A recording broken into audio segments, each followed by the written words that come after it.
Қайырлы күн достар, бүгін сіздерге осындай тұсаукесерге арналған ала жіп пен пышақтың жасалу жолын көрсететін боламын.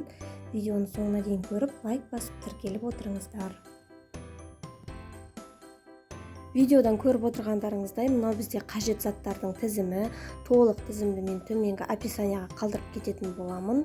Түсін, түрін өздеріңіздің талғамдарыңыз бойынша таңдасаңыздар болады. Алдымен пышағымыздың сабын әсемдеп аламыз. Оған мен ақ лентаны және ыстық желімді пайдаланатын боламын. Толықтай дерлік пышақтың сабын осы ақ лентамен орап шығатын боламыз.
Ыстық желмен жұмыс жасаған кезде міндетті түрде паутиналар пайда болады. Сол паутиналарды жұмыс барысында алып тастап отырамыз.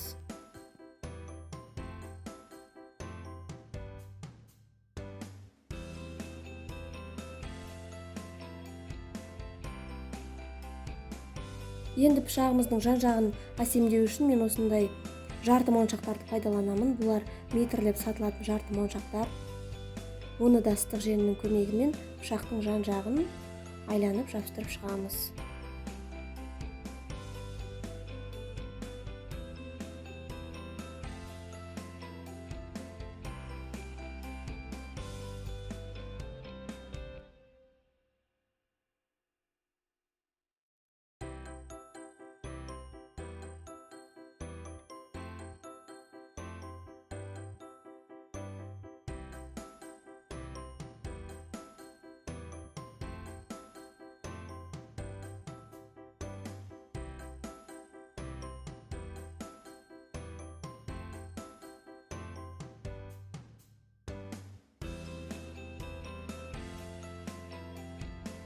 Енді фетрдан пышақтың жүзінің формасында етіп ішін кесіп аламыз.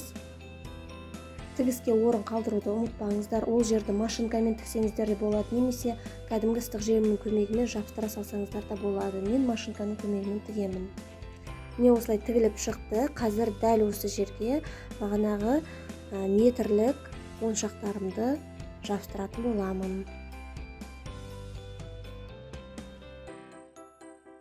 Ең соңғы пышаққа арналған штрих ол бантик жабыстыру. Бантикті енді өздеріңіздің қалауыңызша жасасаңыздар болады. Мен өзім үйренген жолмен жасап шықтым. Ала жібімізді енді алып, оған кисточкамызды тігіп шығамыз. Ала жіптің артық шашақтарын өзінің қиып тастадым және оған кисточкамызды осылай кәдімгі ақ жіппен иненің көмегімен тігіп шықтым. Мен клеймен жабыстырмаймын, өйткені клеймен жабыстырғанда жіпті ары-бері жұлқылаған кезде, байлаған кезде ол үзіліп кетуі мүмкін. Сондықтан мен ине жіппен тіккенді дұрыс көремін. Ала жібіміздің екі ұшына да бантик пен кисточканы жабыстырамыз. Бұл жерде де бантикті өз қалауларыңыз бойынша жасасаңыздар болады. Мен кружеваны және ақ лентаны пайдаландым және оны қазір ала жіпке дәл осы видеода көріп отырғандарыңыздай ине жіппен тігіп шығамын.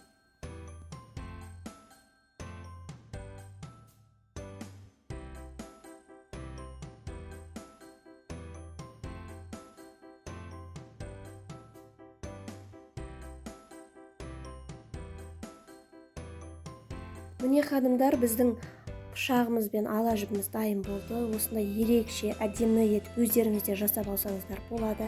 Түстерін таңдау өз еріктеріңізде, өз талғамдарыңыз бойынша. Каналға тіркеліп алуды ұмытпаңыздар.